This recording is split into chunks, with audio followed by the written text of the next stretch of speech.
मेरी विमाता महारानी कद्रू और उनके 1 सहस्त्र पुत्रों की दास्तां स्वीकार करता हूँ। दास्तां स्वीकार करता हूँ। दास्तां स्वीकार करता हूँ। मेरी विमाता महारानी कद्रू और उनके 1 सहस्त्र पुत्रों की दास्तां स्वीकार करता हूँ। दास्तां स्वीकार करता हूँ। दास्तां स्वीकार करता हूँ।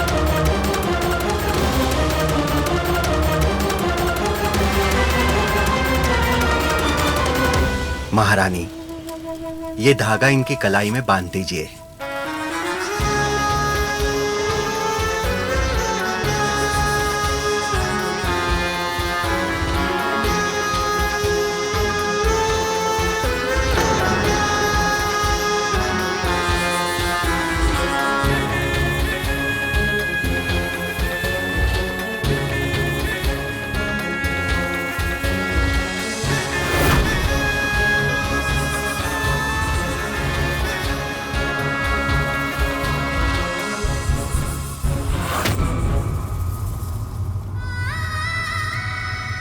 ये कच्चे सूत का धागा तेरी शपथ का साक्षात प्रतीक है गरुड़। इस शपथ को तोड़ पाना किसी भी दास के लिए संभव नहीं है। इस शपथ को तोड़ पाना किसी भी दास के लिए संभव नहीं है। असीमित बल का स्वामी गरुड़ आज एक कच्चे धागे से बंधा है। स्वयं विडंबना भी हंस रही होगी तेरे भाग्य पर।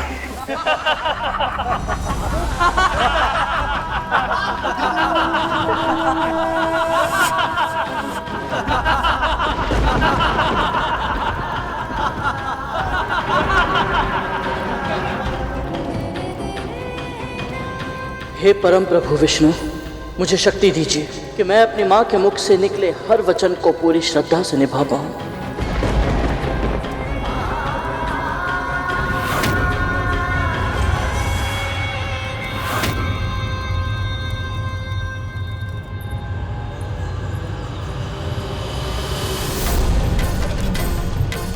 माँ रुक जाइए माँ। माँ हम कहाँ जा रहे हैं?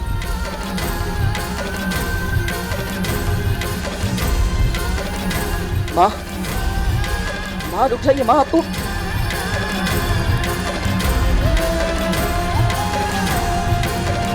कंकड़ कांटे पैरों में चुभ रहे हैं और माँ को आभास तक नहीं हो रहा। आज तक इन्हें ऐसी अवस्था में कभी नहीं देखा। तू कभी किसी का दास नहीं बनेगा। मेरी विमाता महारानी कद्रू और उनके 1 सहस्त्र पुत्रों की दास्तां स्वीकार करता हूँ। माँ रुक जाइए माँ। हम कहाँ जा रहे हैं? एक क्षण रुकिए माँ। अति हो चुकी है, अब और नहीं। अब सब समाप्त कर दूंगी मैं। इतने वर्षों तक कद्रू दीदी का हर बार हर तिरस्कार सहा मैंने। अब तुझ पर अत्याचार होते नहीं देख सकती मैं। मुझे लगा था यदि दासी बनकर पूरी निष्ठा के साथ उनकी सेवा करूंगी तो उनके मन में स्नेह, प्रेम और दया के भाव फिर से जाग उठेंगे, पर वो मेरी भूल थी। हम दोनों का जीवित होना ही उनकी आंख में कांटा बनकर चुभता है गरुड़। इसलिए आज मैं उनकी, उनके पुत्रों की, अपनी और तेरी हर पीड़ा का अंत कर दूंगी।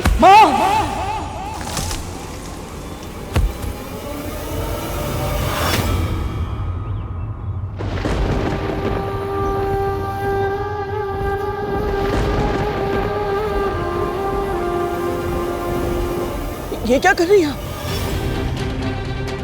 यहाँ से कूद गए तो मैं तो उड़ जाऊंगा, पर हम मत फैलाना अपने पंख, मत उड़ना तू। हम दोनों यहाँ से कूदकर अपने प्राण दे देंगे। इसके अलावा हमारे पास और कोई उपाय नहीं है गरुड़। एक दूसरे को ऐसे तड़पते देखने से अच्छा है कि हम अपनी पीड़ा का अंत कर ले गरुड़। माँ, माँ क्या हो गया आपको? आप ऐसा कैसे सोच सकती हैं?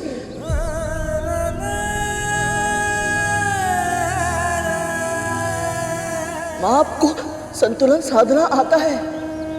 परिस्थिति कैसी भी क्यों ना हो, ना आपका मन भटकता है, ना मस्तिष्क विचलित होता है। मेरी आदर्श है आप माँ। मैं सब कुछ आप ही से सीखता हूं, तो फिर आप अपनी श्रद्धा, अपना धैर्य कैसे खो सकती है? थक गई हूँ मैं गरुड़, बहुत थक गई हूँ मैं। यदि मुझे विश्वास हो ना कि तुझे वो जीवन अवश्य मिलेगा जिसके योग्य तू है, तो अब भी जीवन भर दासी कर्म कर सकती हूँ मैं। पर तुझे एक क्षण के लिए भी दास के रूप में देखना मेरे लिए असहनीय है पुत्र।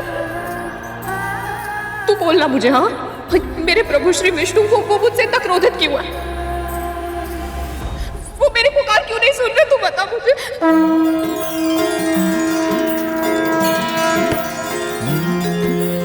अर्पण कर, चल अर्पण कर, अर्पण कर तू अर्पण कर, अर्पण कर, चल अर्पण कर, अर्पण कर तू अर्पण कर। हर श्वास जब उनका है तो क्यों चिंता हरि को समर्पण कर। अर्पण कर, चल अर्पण कर, अर्पण कर तू अर्पण कर, अर्पण कर तू अर्पण कर, अर्पण कर, चल अर्पण कर, अर्पण कर तू अर्पण कर।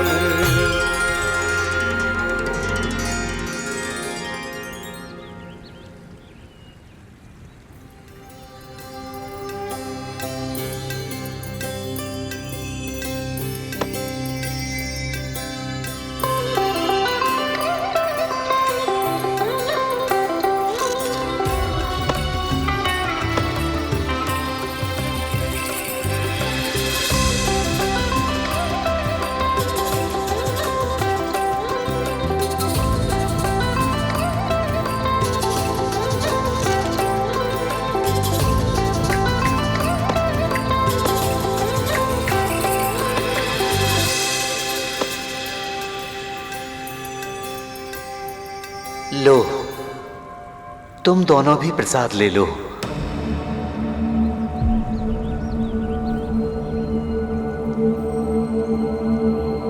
और बाबा आप तो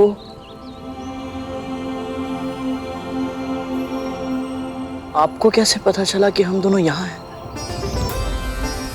तन की आंखें नहीं देख सकती, पर मन की आंखें सब देख सकती हैं पुत्र। और वैसे भी तुम्हारी और तुम्हारी माँ की छवि में एक विशेष तेज है, शुद्ध सात्विक तेज। अवश्य ही तुम दोनों भगवान विष्णु के भक्त हो, है ना?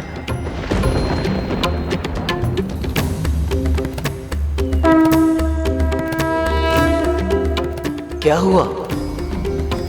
कुछ नहीं बाबा, बस एक जिज्ञासा है मन में। आपके जीवन में इतना कष्ट है, रहने के लिए ना कुटिया है, ना जीविका कमाने का कोई साधन, आपका ध्यान रखने वाला भी कोई नहीं है, आप देख भी नहीं सकते और विकलांग भी हो, यही ना? प्रभु ने आपको कुछ नहीं दिया, फिर भी आप इतने प्रसन्न कैसे रहते हैं? कैसे कहूं कि प्रभु ने मुझे कुछ नहीं दिया। मैं तो ऐसा जीवन जीता हूं पुत्री, जो अनेक व्यक्तियों के लिए भी दुर्लभ है। जीविका कमाने के लिए ईश्वर कुछ करने ही नहीं देता। जो उन्हें चढ़ाया जाता है वही उत्तम भोजन भगवान मुझे खिलाते हैं। भक्तजन जो मुझे देते हैं वही मैं उन्हें खिला देता हूँ। मैं देख नहीं सकता, विकलांग हूँ। मेरे सभी कार्य हो जाते हैं क्योंकि मेरी रक्षा भगवान विष्णु स्वयं करते हैं। मेरे मुख में केवल एक ही नाम रहता है, मेरे प्रभु का, मेरे विष्णु का।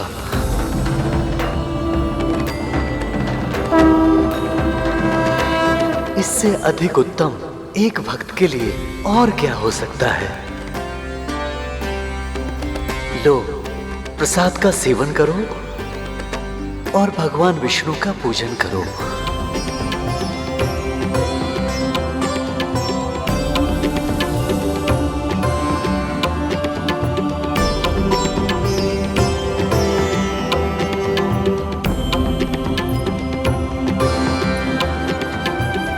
संसार में कितना कष्ट है,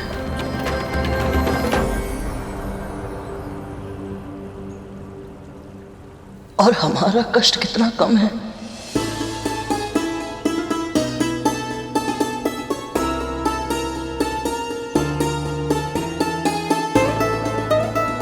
माँ, यदि हम ये सोचेंगे कि जो हमारे साथ हुआ वो बड़ी माँ की इच्छा से हुआ, तो हम कभी प्रसन्न नहीं रह पाएंगे। पर यदि हम ये विश्वास करेंगे कि जो हमारे साथ हुआ या संसार में जो कुछ होता है वो प्रभु विष्णु की इच्छा से होता है,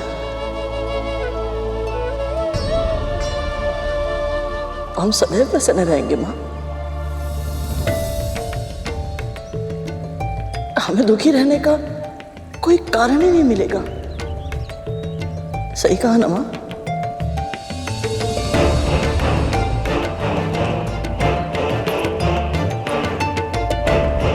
मुझे क्षमा कर दे पुत्र।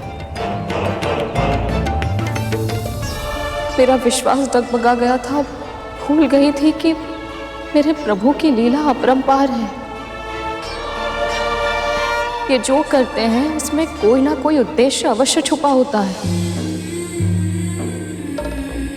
कितना बड़ा पाप करने जा रही थी मैं, तुझे कुछ हो जाता तो। माँ, हमारे साथ प्रभु श्री विष्णु है ना?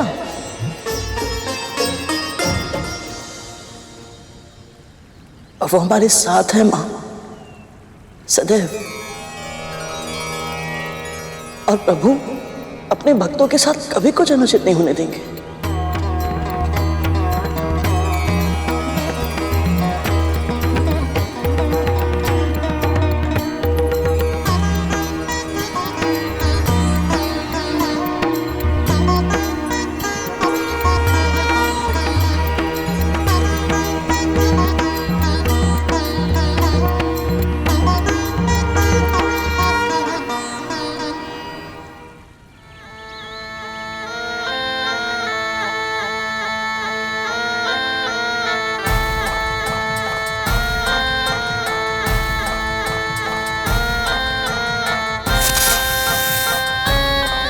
देख रहे हो भैया, सब कितने खुश लग रहे हैं।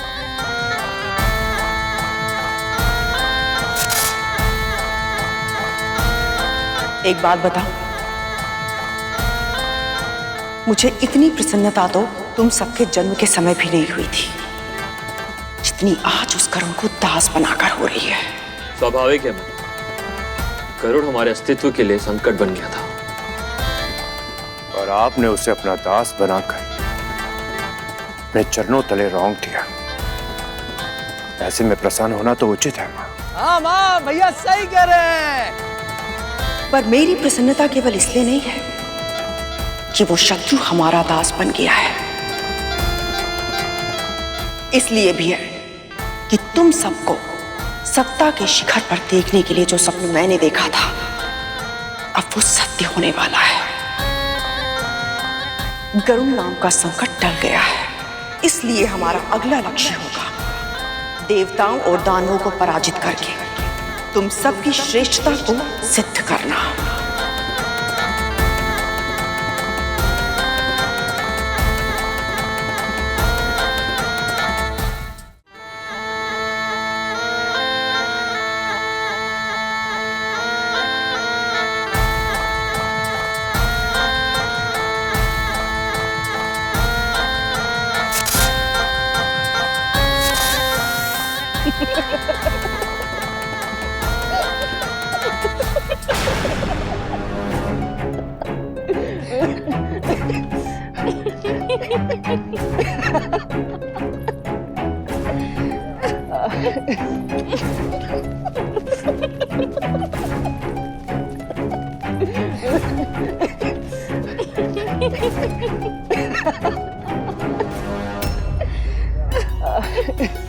माँ, नियति का प्रयास तो देखिए। मैं आपको दासता से मुक्त कराने के लिए गया था और मैं स्वयं ही दास बन गया। घर पहुंचकर काव्य रचना करूंगी इस परिहास पर। नाग वंश अलसाएगा, पक्षी करेगा काम, विष्णु को मन में धरे, मुंह से बोले राम। वाह। और माँ, एक और बात, अब तो महल में प्रवेश करने से कोई भी नहीं रोकेगा मुझे। प्रभु ने मेरी प्रार्थना का फल दिया है। मुझे बिना बताया गया था ना, अब बिना सूचना के कहीं नहीं जा पाएगा तू। सदैव मेरी आंखों के सामने ही रहेगा। मैं भी तो वही चाहता हूँ माँ। चल अब। कैसे ये दोनों इतने प्रसन्न कैसे हो सकते हैं? मैंने तो ये सब इसलिए किया था ताकि इनके जीवन से हर्षोल्लास का अस्तित्व मिट सके, इनका साहस साथ छोड़ दे, आत्मविश्वास लुप्त हो जाए और मनोबल टूट जाए। फिर भी ये दोनों इतना हंस क्यों रहे हैं? क्यों? कहीं ऐसा तो नहीं इन्होंने हमारी चाल से बचने का कोई उपाय सोच लिया हो?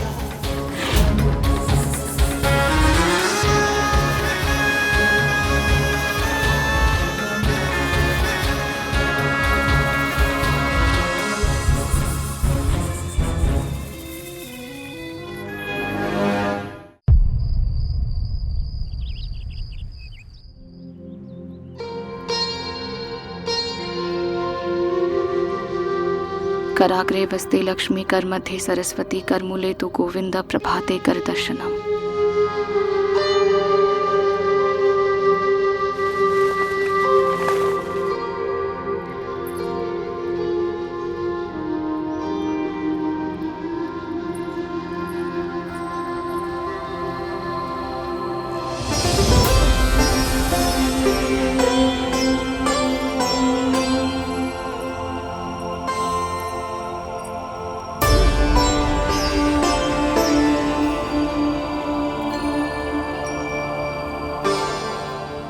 ये क्या कर रहा है तू?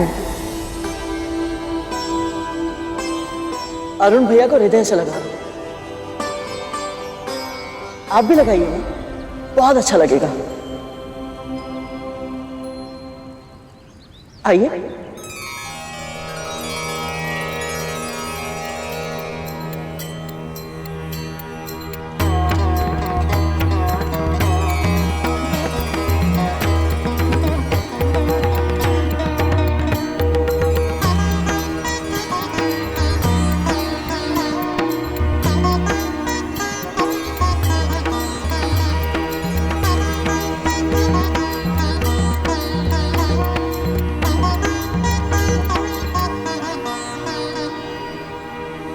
दिन चढ़ने लगा है, कहाँ रह गए तुम दोनों दास? हाँ, अब से आप मुझे कोई भी कार्य करने से रोक नहीं सकते, क्योंकि अब प्रभु विष्णु ने मेरी प्रार्थना सुन ली है। अब से मैं करूंगा सारे कार्य और आप करेंगे विश्राम। कितनी सौभाग्यशाली माँ हूँ मैं, जिसे ऐसा पुत्र प्राप्त हुआ है जो ऐसी कठिन परिस्थिति में भी प्रसन्न है। किंतु इसे कैसे बताऊं? दास्ता की बेड़ियों में बंधना जैसे जीवन का अर्थहीन होना होता है। ईश्वर से मेरी बस इतनी प्रार्थना है कि उनकी कृपा हमेशा तुझ पर बनी रहे और तू हमेशा यूं ही प्रसन्न रहे।